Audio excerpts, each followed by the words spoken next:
Three, two, one. All right, everybody, welcome back to another episode of And the Year Was 1985, Episode 3, Season 3. We have an amazing new guest here this evening. We have Avalon Stone. All the way from Kitchener, Ontario, this amazing new Canadian artist. You're going to want to check out avalonstone.com. You'll see everything there. You got to hear this music, folks. Hope you enjoy the podcast. Yes. And you started out very young at around 10 years old. Is that what I hear? I did. I was performing in bars at the age of 10 in my city. And, you know, like everyone has been super supportive of that. And so started when I was 10. Awesome. So you knew pretty early on then that you were musically gifted, I would say. It was actually a total fluke. I started at this camp, like this school, like a school of rock songwriting camp, because my parents forgot to book me for a week of summer camp when I was that age. And I didn't know that I was into that kind of thing. And then I remember going in the first day, and it was like a class scenario, and everybody was sitting there, just me and a bunch of other kids, and they would kind of ask like, oh, what chord should we start with, this one or this one? And I'd just be like, like, which one should be next? I'd be like, you know, like I was just like so into it. And then I just never stopped being into it.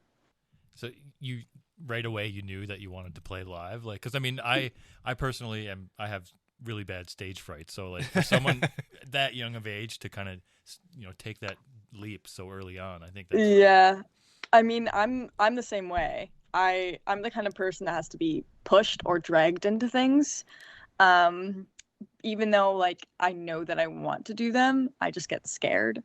And so the people around me that know that, like, I tell them, you just have to make me do it or I'm not going to do it. I've gotten a little bit better, but when I was 10 years old, I would say 10 to even 18, it's like, no, I don't want to do that. Yeah. Thanks, Mom, for putting me in the rock camp, because like, otherwise seriously. You'd probably be playing like volleyball or something lame like that. So Yeah. Probably. I did play baseball nice. for a bit. Nice. Go Jays. Yeah, I know. Go Jays. My heart is broken right Yeah, now. no, that was brutal, man. That was brutal. Still recovering. I know that was a very tough night for me last Yeah. night. But, Yeah. What position did you play in baseball? Second base. Second base. Clutch position. a lot of action at second base. Yeah, clutch position. There is. So you were in that rock camp at 10. Like, what kind of music were you listening to at that time, and like that you knew you kind of wanted to? That time? Yeah. I mean, I'm sure it's probably a lot of different things. You know, maybe not so much what you're listening to now, but I mean. I wasn't really a music listener when I was a kid, and I know that's crazy to say. I guess I wasn't exposed to the right music. All my friends were listening to Justin Bieber, One Direction, and as I respect that, I'm not into it. I never was. I think, I may have had some like internal misogyny when it came to that as well. Yeah. Like I don't want to be like the other girls. I don't want to listen to boys. I have since recovered from that, but still not into the whole boy band thing. Essentially whatever the program I was in at the time was telling me to sing. So when I stopped the camp, the instructors and the owners of School of Rock they called my parents every day. They were like, you need to put her in the program. You need to put her in the program. And they were like, they say that to all the kids' parents, and then, and then I actually did get put into one of the programs, but it was on the last 3 weeks of the program, and they're usually 4 or 5 months long, 6 months long. So they were like, we're just going to let her play tambourine or something. But they ended up, I would have been happy with that. I would have been fine. But they ended up assigning me to sing Cochise by Audioslave. Oh my god. Oh, sick. So Chris Cornell, not an easy beast.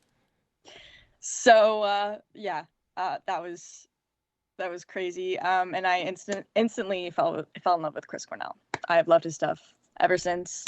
He is, I think, the heart of the grunge era, and he's just probably one of the best vocalists of all time. Not technically, but in terms of just passion and just like pure talent, for sure. I think one of the best vocalists ever. And I sang a few other things here and there, just whatever they kind of threw at me. But yeah, big rock fan. Mostly listened to Zeppelin, Rush, The Who, Black Sabbath, those kinds of bands until about high school. Cool. That's amazing. Yeah. So that was your first exposure to Chris Cornell and Audio Slave, and then I guess you kind of further went into Soundgarden and all that stuff. Exactly. That's amazing. Yeah. Are you more solo Chris or Soundgarden Chris? I love this question all the time. Yeah, I would say, honestly, I would say Audio Slave over Soundgarden. Oh. I know. I just have a special connection to Audio Slave. Maybe it's because the first rock song I ever sang was Cochise. I also love Like a Stone. I think that song is absolutely stunning. So I love Soundgarden as well, but I think Audio Slave is top of the line for me. Yeah, I agree. And I don't consider that a hot take at all. I think that's a very respectable answer Yeah. for sure. No, that's sick.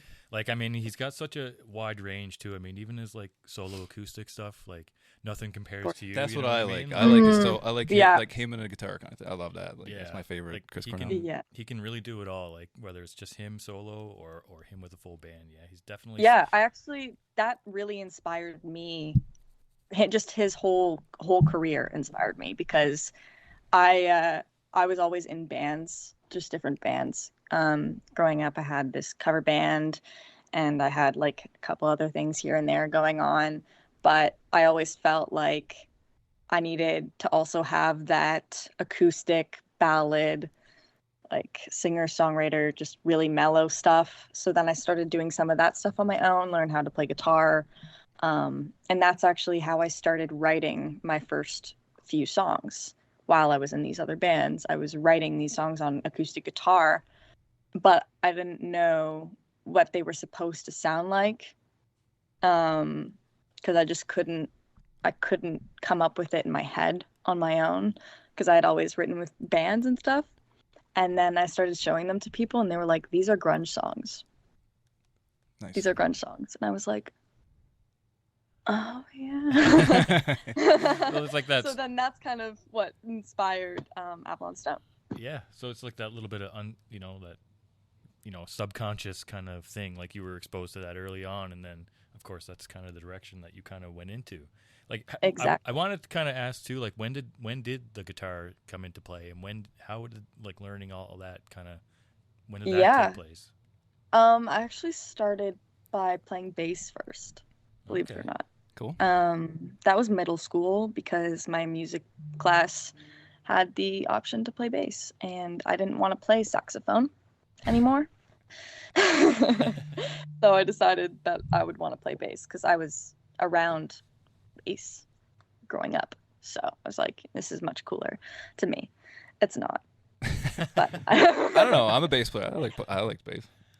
To be fair, everyone just makes fun of bass players. Oh yeah, for sure. I'll take that too. But that's the same thing with me. Like I learned drums first, but that was the first thing I actually learned as music kind of thing. Because like drum notation is pretty easy to kind of catch on to a certain degree in a classical environment anyway. But that was my first venture into actually learning music was bass. So I'm with you on that. It's a good starter. Like, I mean, I was singing, I was already doing that stuff, but actually picking up an instrument, I don't know, I wasn't super inspired to pick up an instrument because, again, I have things that I want to do, but I'm scared to do them, so I need somebody else to tell me to do it. And so we have this really cool blues camp and blues community in Kitchener, and it's essentially, like you enroll your kid at this blues camp, and then it's just this great environment where they teach you how to play songs and they put you in this thing, and they actually create a live show with all the kids, and they perform at the Blues Fest. Oh, that's pretty sick, actually. Yeah, it was on, like, it's great. It still happens. But I went because I was told at one of the bars that I was singing at when I was singing my rock stuff that if I wanted to play the Blues Fest, I should go do that. I was 13 or so, so I said, sure. And then I convinced a bunch of my other friends and bandmates to come with me. And I met someone named Cheryl Lescombe there. She's one of my mentors, amazing blues singer. And she taught me how to sing blues. She helped teach me how to, there were other people. Anyways, she told me that in order to be respected in the music community as a woman, that I also had to play an instrument. And it was more true then than it is now, I think. Like, there's a lot more solo women artists who are just singers, but even like 8 years ago, there wasn't as many of those kinds of, artists. No, it's more of like a pop thing versus a rock thing, or whatever you want to say. Yeah. Exactly. I know what you mean. Yeah. Yeah, like no shade, obviously. No. I'm not even that good at guitar. To each their own. Everybody can do their own thing. It's cool. Exactly. But yeah, she said to actually, go somewhere with it. I needed to learn how to write songs, and in order to write songs, I needed to learn an instrument. Anyways, there's degrees of truth to that, but it inspired me to pick up the bass and actually learn how to play it. So I played bass at that blues camp, played bass on the stage, and also sang. And then I decided that in order to write songs, I wanted to switch to guitar. So I did. So is that like is that the basis now as you start on an acoustic kind of thing? Is that kind of how you start out? Used Give to or be. take, I mean, when I'm writing on my own, yes, it's all acoustic. Because I'm not very good at programming things. I prefer the acoustic approach for sure. When I'm on my own, just because it's faster, I don't have to worry about like riffs or anything, and then other people do that. But yeah, I like getting things out on acoustic. It just feels more grounding, I think. And I think that if you can play a song on an acoustic guitar and it sounds good, the song is probably a good song. Yeah. That's what I was just about to say. I was just going to ask you that question. Sorry. No, you're good. That's cool. You answered it before, so that's cool. No, I would agree, because I think, you hear it a lot too. Like if you listen to interviews with songwriters or anybody, really, it's like, well, if it works on acoustic, it probably works anywhere. So that's kind of the thing. No, that's wicked. Yeah, it's definitely a good base to start off with, right? I mean, and like you've played. I want to get back to you playing live again, but like you've played hundreds and hundreds of shows. Do you have to be pushed into every one of those, or are you kind of past that by now? I'm past that by now. I hope so. I hope so. Yeah. No, I always loved playing shows. I think when I was younger, it was more. It was scarier because, well, I don't know. It was so bad before I would get up on stage that I wouldn't eat for a whole day because I was scared that if I opened my mouth, that it would just all come out. So I didn't talk to anyone 2 hours before a show. I've gotten better at that. I still have a bit of a pre-show ritual where I come across maybe a little bit rude because I don't like to talk before my show. Well, you don't. Yeah, you need to. You know what you need to do, right? You want to get in your own space, kind of thing. Whatever your thing is. Like, if I was to play, I wouldn't eat before a show either. I don't feel like when I did play, I didn't eat before a show because that was weird. I felt weird. Yeah, it's like empty stomach's the way to go. Yeah, don't know why, but you don't want to drink too much either, because then you'd be like, you gotta watch your whole thing. You gotta watch your whole thing. I would have like one beer maybe before. I drink a lot of water because this has to stay hydrated. But I would have maybe a beer before stage. Sometimes a shot of Jack because it just kind of like gets that extra rasp. Depends on the vibe that I'm going for. But I know that a lot of people used to smoke cigarettes before they went on stage to get that edge, and I'm learning how to do it more naturally and with technique.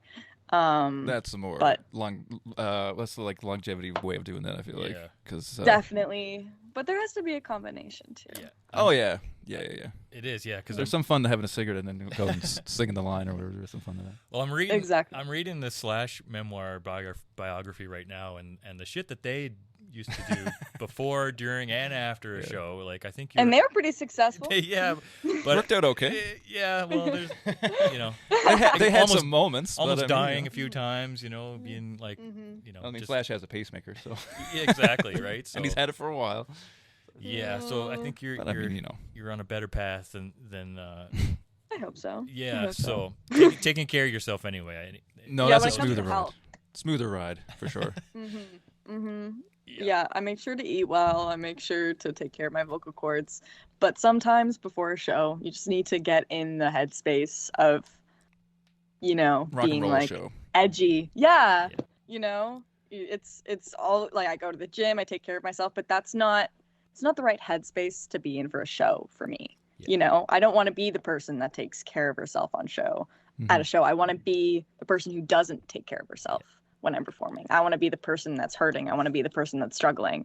I want to get into that headspace and connect more with that version of me because that exists as well, than to have a, healthy and happy mindset when I'm performing. Yeah, I mean, and the things you're singing about as well. I mean, like from like toxic relationships or like mental health issues or things people are all dealing with internally. You kind of want to wear that on your sleeve too, and show kind of who you are, and you want to represent yourself well, right?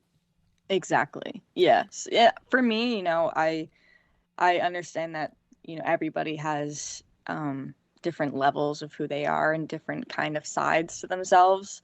And I never really felt like I needed to showcase every side of myself in my music career. I figure that I find it empowering to showcase like those parts of me that struggle, and then also like showcase the part of me that is empowered in her own body and is like trying to do it and trying to achieve things and trying to work past things and trying to not let anything drag her down and that kind of thing. And I find that really important. So in order to have that empowering side, you need to show that other side, because then it's just like, oh great, she's successful, or she's like trying to be, and she's like doing her thing, and she's moving forward. And if you don't have that like that root, then it just comes across a little bit weird, right? I would agree. And vulnerability is a good thing. As much as people, I mean, it's hard to be vulnerable, obviously, but I don't know. It shows like your human side kind of thing. Like, and it's Definitely. way more relatable than anything happy, as unfortunate as that might sound. But it's more relatable for some reason. Like, kind of, heartache is a little bit more of a closer to the heart than being really happy, generally speaking, for some reason.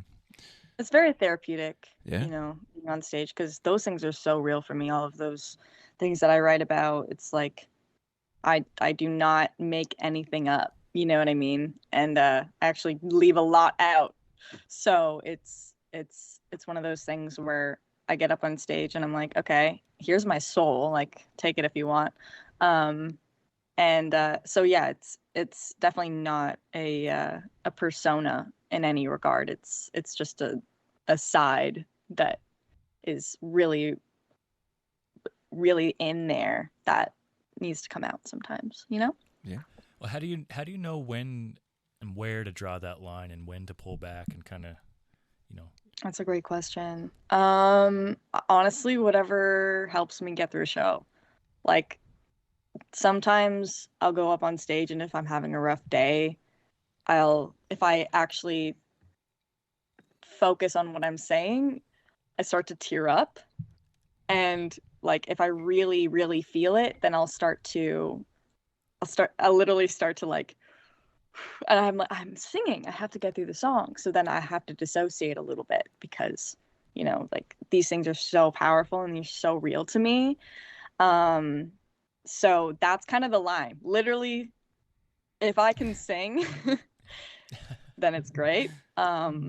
And I mean, I obviously don't like go too far and spiral in my head in the middle of a performance. I'm very present. I like to be very present with where I am. I just like to like borrow emotion from that time and use it, to help convey my message and what I'm trying to say, and have some therapy, and then and I also think that it's really important for me to to do both of those things, to be present and to borrow from that time for my fans and people who are in the audience that know the songs and love the songs. And it's like therapy for them. So, just using it for connection, really. Yeah, that's awesome. Because I mean, like, I'm not a songwriter myself, but like I know of songs that are like a time machine for me, and I go back to a certain moment in time where, yeah, it could either make me well up with tears, or it could make me feel happy, or whatever. So like to portray that and to throw that out there in the audience, I mean, you want those people to feel that in the audience and sing it back to you. You kind of have to like disassociate yourself with that moment and kind of just perform. Yeah. So that's exactly. Yeah. Thanks. So speaking of, we're in the live show. So you've opened for some people now, some pretty big acts. So far, what's been your favorite opener so far? And or who have you met, or who have you got to play alongside of that you're like, this is freaking crazy? I mean, I've had the pleasure to play really cool festival lineups. I think the one that I always go back to is the Goo Goo Dolls. Nice. Yeah, it was just absolutely insane. I mean, like, obviously I was a lot earlier than them, and I didn't really get to say hi, but we were in the same area, Yeah. And I got to see Iris from backstage. That's it. Which was just absolutely mind-blowing. It was a crazy experience. I had my band there, some of my best friends, and just it was absolutely amazing. I think Iris is one of the best songs ever written. So as a songwriter, it's just absolutely inspiring to be able to see that from a perspective of like, wow, they're right there and we're kind of in the same, like, there's no barrier separating us, so I think that is probably the best moment that I've had so far in terms of opening up for someone. That's cool. That's another one of those songs that's just so moving and like, oh yeah, it's got so much emotion, especially with all those people. The vibe is on, kind of thing. Like, seeing everybody and the whole crowd and everything. It just I remember seeing them play.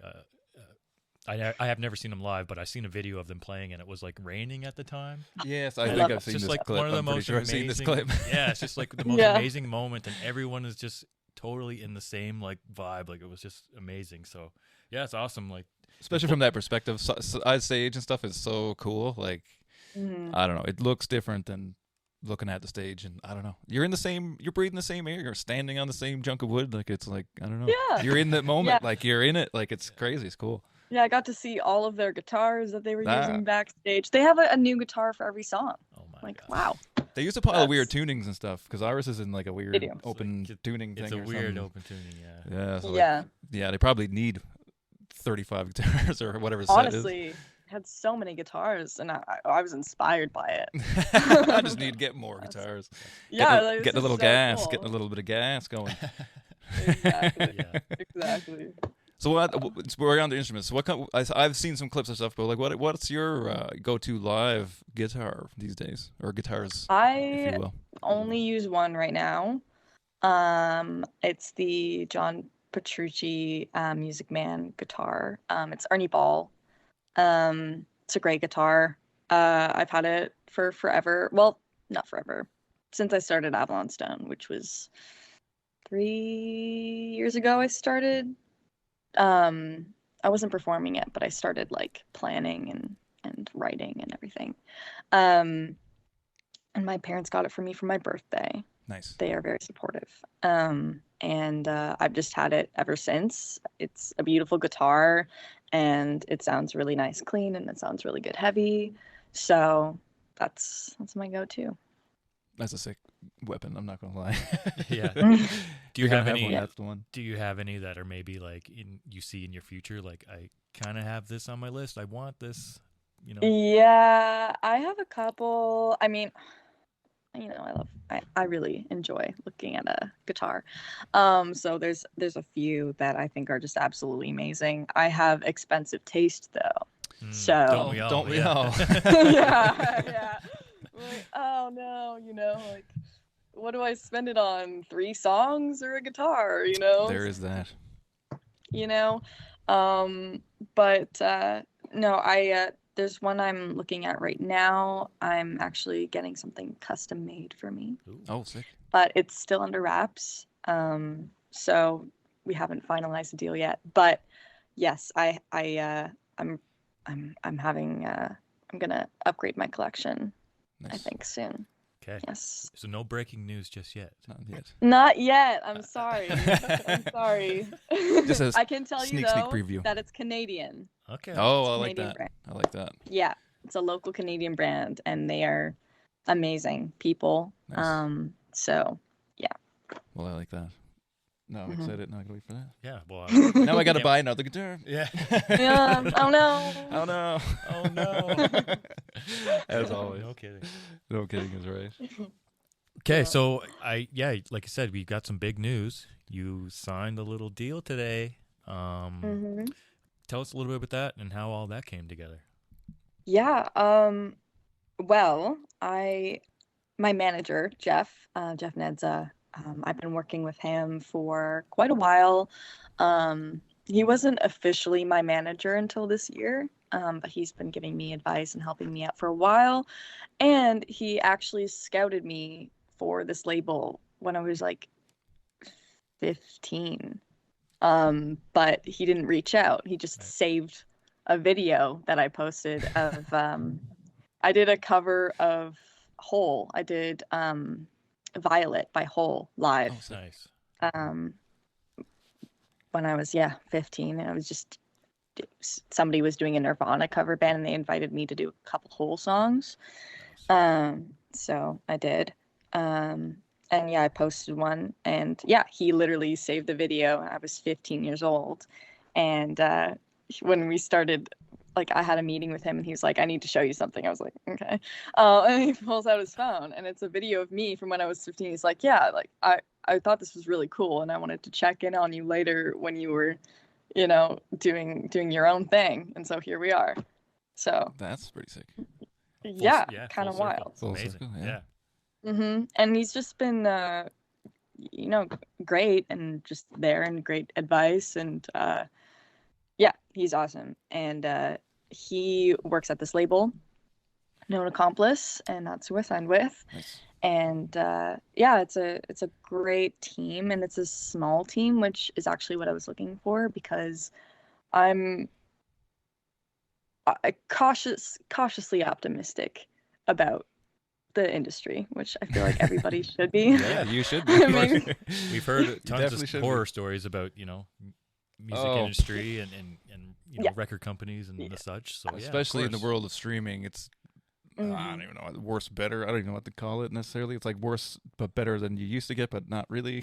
It's like a whole thing. Yeah, it's crazy. There's a whole new set of things that make you desirable now than there used to be. And a lot of that is, you know, followers and how much you post, and you know how many likes your song got, and Yeah. like you know how many monthly listeners you have, and you know how many streams your top song has, and those kinds of things. And yeah, so the metrics are just different, and it's in some ways very cool because it makes it more attainable for a lot of people, which is great. But it's also so polluted because it's attainable, because everybody's wanting this dream, right? Yeah. Everybody's wanting to do this thing because it's the best job ever. You know, why wouldn't you want to do that? Yeah. So, you know, I totally get that. It's just hard because how do you make yourself stand out when there's so many people making so much noise now, right? Oh yeah. Yeah, for sure. So yeah, I mean, so I was always like, you know, I always heard horror stories like, you know, a record label won't sign you unless you have 100,000 followers or like blah blah blah, right? And I was like, yeah, like, you know, record labels, you know. And then yeah, I met with these guys and I just got closer with them, and I was just wow, you know, like I love the artists on this label. I really enjoy the people. I think they're great, and yeah, and I talked to a bunch of people and like trusted people in the industry, and they were like, this label is great. They're great people. And they never cared about, how many followers I had, or, they just really loved the music, and they were like, we love what you have. Like, we want to do something with it. And obviously they encouraged me to post more, and I hate it, but Part of the deal now. it's literally, I have to do that. It's one of the things. It's like, you have to make me do it. I don't want to do it. Right. So I need somebody to tell me to do it. So yeah, no, they're all great, and super happy with it. Yeah, we've known Accomplice has been kind of on our radar for a while. We have Shane Connery Volk, who's been on the podcast before. Nice. One Bad Son. So they're with them, and they've had such great things to say about them as well. So and I mean, they rep a lot of high-end Canadian artists, kind of thing. Yeah, absolutely. So Exactly. Yeah. Some of my, like, I used to listen to these guys growing up on the radio, and hometown Canadian stuff is, I think that's really important to me, and I just trust it more, because it feels closer to home. It also feels like I'm not like jumping too far out of my own zone. You know what I mean? I'm like, it's still tight knit. It's still a community that I'm a part of already. So that made it a lot easier to trust the people. Oh, for sure. As a lot of people, they kind of more in the rock world, they don't, you know what I mean? That kind of, if it's your vibe, everybody's kind of in a similar vibe. Nobody sounds the same necessarily, but everybody's in a similar vibe. So like, it kind of has a small town thing. It's cool. That's cool. Yeah, that's an honorable mention in there, I must say, to be mentioned on their label. So that's very, very cool. So we want to shout out your band members as well, because I wanted to ask you before, so you got to give them a shout out too, because we're rolling into some of the new stuff you're getting into now. Totally. Yeah. So on guitar, I have Caleb Bourgeois. He's been with me since the beginning. Great guitar player, great friend. He's actually from New Brunswick. Nice. East Coast boy. He's closer to us. Yeah. A little closer to where we're from originally. Yeah. Oh, yeah? Yeah. Nice. Where are you guys from originally? Newfoundland. Yeah. Nice. Yes. Yes. We've known each other since we were little wee lads. Yes, we've been friends Oh. for each other all our lives. Yes. Yes, I our whole love life. We're old now, so it's been a long time. Yes. Over Yeah. probably Oh, 30, that's 35 awesome. years plus. Yes. Yeah. Yeah. So You don't look a day over 30 Oh, to me. thanks. Thank you. I'll take it. I'm that. gonna clip that and save that for later. Yes, sir. There you go. Yeah. So yeah, Caleb Bourgeois on guitar, and on drums I have Tyler Shea, and he's from Kitchener. He's from where I'm from. I've actually known him for a very long time. I think since I was 14. He played drums in one of my other bands, and then now he's playing drums for me, with me, and he's absolutely amazing. I think he's one of the best drummers like in the province, if not the country. He's just absolutely amazing, heavy hitter, and he's a great guy. And on bass, I have Dylan Barrett, and he's just amazing, super professional, super great guy, and like they're like family to me, Awesome. So yeah, so it's really nice to have that kind of thing, and we all get along, and we just really enjoy spending time together, which is always what I wanted, and it's hard to come by. It is. And that's most important in a band, technically, I feel. Can you hang? It is. No, that's literally, I think, half the battle. You can, like, I've had somebody tell me, like, you can train skill, but you can't train like personality. 100%. So that's, and thankfully my bandmates are all super talented, just like they are super awesome personality wise. So I really won the lottery, I think, with them. So nice. They sound amazing. You guys all together sound absolutely incredible. So thank you. Definitely. So it's been 3 years since you guys kind of been just together, with as Avalon Stone. Yeah, I've had a couple changes here and there. I originally had a different drummer, but I actually was in a relationship with him. and then that ended. So then I found a new drummer. Classic rock and And roll story. it was just, yeah, it was Fleetwood just, Mac. yeah. Yeah, well. Kind of, not really. Yeah. But it just got awkward. It's like, do I want him to play on the songs that I wrote about him? Right. Yeah. Does he want to play on the songs that I wrote about him? Probably not. Yeah. And then a couple different bass players as well. So Tyler's been with us for, I want to say, almost 2 years, and then maybe a year and a half. And Dylan is the newest guy, and he's been around for probably 8 months or so. Okay. And yeah, they're just the best. So, But Caleb's been there for he's 3 years. So are they are you guys kind of working through your songs, like here's what I have, and then everybody kind of has their idea, or how's that all working out for you? It totally depends. The process that we use for our upcoming EP, it was definitely a collaboration with a lot of great ideas. I would bring to them a song that I've written, and we would sit there and we'd just play it, and we'd try new things, and we'd hammer out new ideas, and everyone would kind of put their spin on things, which was really cool because I literally was just bringing them, like, here's what I have on acoustic guitar. Can we make a song out of it? You think I can do that? I don't know. And so, yeah, so we just kind of jammed things out for a long time until something really stuck. And everybody was really passionate about it. So, that caused some disagreements, but I think that if there's not disagreements, you're not getting, the right kind of passion. So it shows you really care if you're willing to exactly, argue about it. exactly, Yeah. which was really nice because I don't like to only think of it as my songs. I like to think of it like as just songs. Yeah. I don't have ownership. I don't feel ownership over like these things. Although like I've written them and I've recorded them and been through all that process. I just feel like you can't really own it. And don't take my word for that when it comes to copyright. If somebody takes my song, I for sure own that. Yeah. But in a spiritual sense. I know what you mean. In a collaborative kind of way, it's everybody's Exactly. it's everybody's thing or whatever. And that's a little bit more traditional kind of way of doing it. Even if you are the kind of the singer-songwriter of it or whatever, that's kind of generally how it ends up at some point anyway. Because you've been working with a producer this time around as well, eh? Yeah, so we worked with Kevin Dietz, and he's done all the songs that we've released so far. And yeah, I mean, super great guy. Kevin Dietz.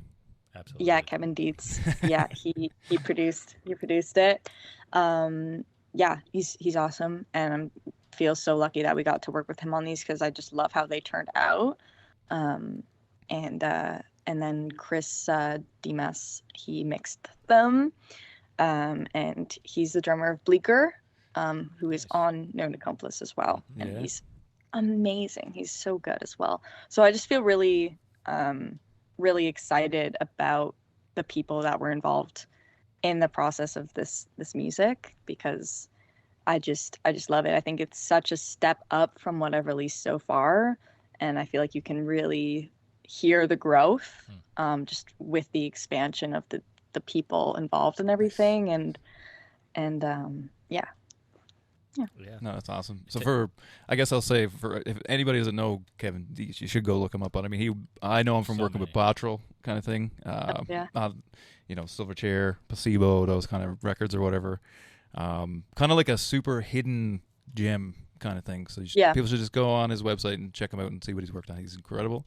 So that's exciting. Like when I found out, I was like, oh, that's super cool. Because coming in from an audio engineering standpoint, like that dude's a beast. Yeah, oh yeah. He's absolutely amazing. Like I've never had somebody record my vocals like that and just have it be. I always had such bad red light syndrome. I could not record my own vocals. As soon as I got up to the mic, I would get all like like dry. I would get hoarse, and Panic. I would literally have my voice would shake. You could hear it in the recording. It would be so shaky, and I'd have to like have so much water all the time, tea. I wasn't sick. I felt sick. I would literally go up to the mic and I'd be like, I can't sing today, guys. I can't do it. And yeah, that just never happened with him. He's just such a calm presence to be around and so supportive, and just like I never felt more comfortable recording vocals ever. So now it actually, working with him completely changed the way that I feel about my own recorded vocals. I used to literally cringe every time my voice was being played anywhere, and now I cringe a little bit less. But yeah, no, he's just amazing, and he knows what he's doing. It's great. Highly recommend. It does sound great. How did that collaboration kind of originate? Like did you have producers in mind, and who kind of set that up? I literally was just talking to one of my friends from the community. His name's Sammy Duke. And I was like, yeah, I don't know. I think I want to do my own solo stuff. I just don't know. I don't know who to record with. I don't know who to talk to. And he was like, you're trying to do grunge stuff, right? And I was like, yeah, grunge inspired rock, that kind of thing. He was like, well, this guy, Kevin Dietz, is like super into that. And I was like, oh shit, really? And so, I kind of reached out to him, and he was like, yeah, cool. And we called, and immediately on the phone call, we were just talking about the bands that we both loved. And we just happened to love the same niches of music, and I was like, yes, I think this is right for me. Yeah. Yeah. And it was really great. Yeah. You have to have that kind of mutual, like, you kind of share some of the same interests, you know what I mean?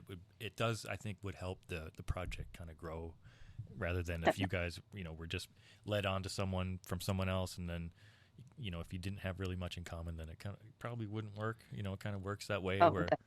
So, yeah, that's anytime I work with somebody, I have to do a vibe check. Oh yeah, I would imagine. Yeah, I would be doing the same thing. And it works. I mean, it does. Like I said before, it does sound incredible. So yeah, and I think like being kind of in, like, I mean, he came up in that world to a certain degree too. Kind of helps, like, some of the things you're trying to go for are the things that he not invented, but he's part of the sound kind of thing. So like, I think that right. I'm excited. I'm excited to hear it. To be fair with you, I'm super stoked about it.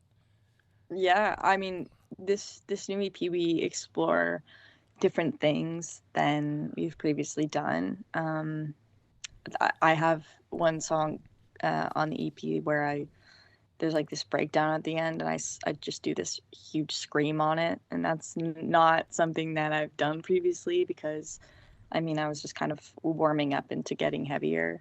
But I've always loved metal music. Like, I've loved it so much, and always admired people who can scream. And I just think it's so powerful, and I think it's so visceral and passionate. And I always wanted to have that kind of passion and power in my music. So I decided that I wanted to do that. So, I was scared to, but did it anyway. So someone pushed you into that. Exactly. You can do it. My drummer, Tyler, I did it for fun in rehearsal, just, playing around. And he literally stood up and he said, if you don't do that on the recording, I'm quitting. I was like, oh, okay. That's my cue. And usually if it's scary or you're nervous about it, usually that's the right direction. Exactly. Or at least you should explore it, at least, at the bare minimum. Exactly. Yeah. So, mind you, I had no idea how to scream healthily at that time. So I had to do a little bit of learning. But I mean, it was really cool. Everybody was super supportive of that, which felt really good. Because I mean, I've had some feedback, and I still get feedback now, from people that I've known for a while, and like the community I grew up in, it was a lot less r- heavy rock and more blues and like classic rock. So I still kind of get people being like, "Oh, I miss when you did that and you weren't, screaming." And I'm like, "Okay, You're gonna hear that I'm sorry." forever, though. I feel like Yeah, if you're it's willing to never try gonna go something away. a little bit newer, something new or whatever, going and push in a different direction. I don't know. I feel like you always get that. So We okay, are. so you got I mean, big news of course with Known Accomplice. Look, what do you see coming up through 2026? And I'm sure it's going to be, you plan on that being a huge year for you. Yeah, banking on it. Well, yeah, I'm working on new music now, even. So we're putting out this new EP, which I'm super, super excited about. And we want to follow it up with something that is even better and, like, even just more focused and like really finding sound kind of thing. Um, and so, yeah, I'm working on new music right now, and it's going really well. And I'm also very excited about that. So you can expect 2 EPs in 2026 being released, which is super exciting. Also a lot of pressure, but that's what we do. That's it. That's Pressure makes diamond. It certainly does. So Hmm. it's Yeah. and yeah, like sometimes having the pressure on, you perform your best. I know for me it works that way. Like I sometimes don't want to do this some days, and it's Oh, like, yeah. all right, I have to actually. Yeah, I got to do it. I'm the one of the two of us who has to be pushed in the thing sometimes. Yeah. So, There's always that person. It's all right. It's a yin to a yang situation. exactly. Maybe it just works that way. So, but yeah, Honestly, sometimes it's necessary. Like I know a lot of duos, like songwriting duos, or just like, singer, guitar player, band leader kind of duos where one of them doesn't like doing anything, but they're like super, you know, they have something else that really is valuable, and then the other person's just like on it. It's like you need to do everything, and I feel like that's a very, very common dynamic, and it works. yeah. After So yeah. 105 episodes, I still get stage fright. Weird how that goes. Here Yeah. we are. Me too. And we're so appreciative to have you on here. It's been great. Like I'm looking forward to everything that's coming up in 2026 for sure. Like I mean, Yeah. it seems like the potential is endless, and it's gonna be good. I can't wait to hear the rest of it. Yeah. Thank Because you got some stuff coming up. So this is Wednesday. Wink. You've got some new music coming out on Friday. Yeah. And also a show as well. Yes, I have a show in London, Ontario. I posted, I posted the show poster. It was like, "Oh, London, here we come," and I got comments on Facebook being like, "Wrong London, come to England." I was like, "Really?" Well, that's a good comment, though. Yeah. Yeah, I was like, "Wow." That's sick. I didn't know there was a demand there. Well, there you go. That was a test. That was just a test. Yeah. Exactly. Just putting the feelers out Exactly. there. Just see what happens. Exactly. Yeah. Yeah. No, London, Ontario, we're playing venue by venue, which we played last year. It's gonna be really fun. I'm super excited. I like playing London. I think it's a good time. And the people there really like music, which is I always appreciate. And yeah, it's gonna be a big day. I mean, this the song that I'm releasing, it's I wrote it myself, which is rare. But yeah, it was a fully myself thing, and then just translated it to full band. And it's a really deep one that, like, I literally remember I wrote it on the way home from the studio recording a different song. Wow. I just felt really inspired by the work that we did, and I was just like, I had this melody come into my head, and then I literally remember just writing it in my head while driving home from the studio. And then as soon as I got home, I rushed downstairs and I grabbed my acoustic guitar and I started playing. And yeah, so this one is just one that kind of poured out of me. And so that's very vulnerable, but at the same time, it's like very exciting to finally, put out into the world and everything. And I've had great responses from it live when we've played it so far. Um, and yeah, it's really fun. And we have a music video coming out for it as well, Nice. which I'm excited about. Nice. So where can people check all that out? So make sure you plug it. Oh yeah. You can find it on any streaming platform. You can find the music video on YouTube. If you ever, want to know where any of my stuff is, just look up Avalon Stone Music on Google or wherever, and it'll tell you. My website should come up. So there's my plug. Yeah, of course we'll have them all linked and everything down below in our descriptions and all that. Yeah. Jazz. Be able to click them on YouTube or on Spotify. YouTube doesn't let us yet. Mm. Yeah, YouTube. It's funny though when you describing how you that song came to you in your head on your way home from the studio. It kind of reminded me of the video I seen, or we have it posted on our Instagram, of Chris Cornell. Go figure. Writing Black Hole Sun, right? And that came to him just driving down the highway, right? And he had the whole melody and everything like in his head, and until he could just finally get it to a guitar and play it. So it's kind of fitting that you kind of work that way as well. Yeah, I don't know. I think I've always felt connected to his work, and I think, like there might be a deeper reason behind that. I think that there are different kinds of artists, and I think that they're different. I mean, everybody works differently, but I also think that some people kind of just have the same way of thinking, or they have the same kind of things that they get inspired by, or same destructive thought patterns that may put itself into music, and that kind of thing. So yeah, I've always just felt really related to that kind of stuff. So yeah, that's really cool to hear. I actually didn't know that story, but it makes sense to me because driving is one of the most inspiring things a person can do, because it is a task where you are focused on just a mundane task, and your brain just can go and just do its own thing. Like, a lot of people say that songs come to them when they're cleaning or when they're falling asleep, and I have songs that come to me when I'm falling asleep, because you're just trying to go to sleep and you're focused on that, but then your brain is elsewhere. So I used to work at a restaurant too, and my favorite thing to do was fold the cutlery into the napkins.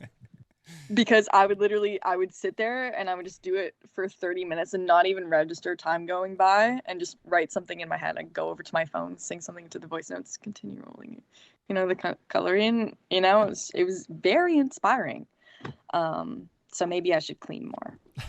Boredom seems to be the key. That's what every time we talk to somebody about that, it seems like boredom is the linchpin to all that. It's like, if you're just a little bit bored, you gotta always stay a little bit bored. Yeah, it's something about it. It's like, I don't know. Yeah. I agree, to be fair. Keeping your hands occupied just to free up your mind a little bit, right? You have a task to do, and it occupies the other side of your brain. Turns on the left, turns off the right. Exactly. That's how I feel. Yeah, it's huge, and I mean it's also a muscle that you have to work. Like, I write every day. I don't always write for myself. I write for other people as well. But I try to write every single day just to keep that muscle working, because it is inspiration, but it's also just practice. I would agree. Yeah. I got one last question for you before we get out of here. What would be your top 3 album or band recommendations for people to listen to? It's a good question. Okay. I would say Dirt by Alice in Chains.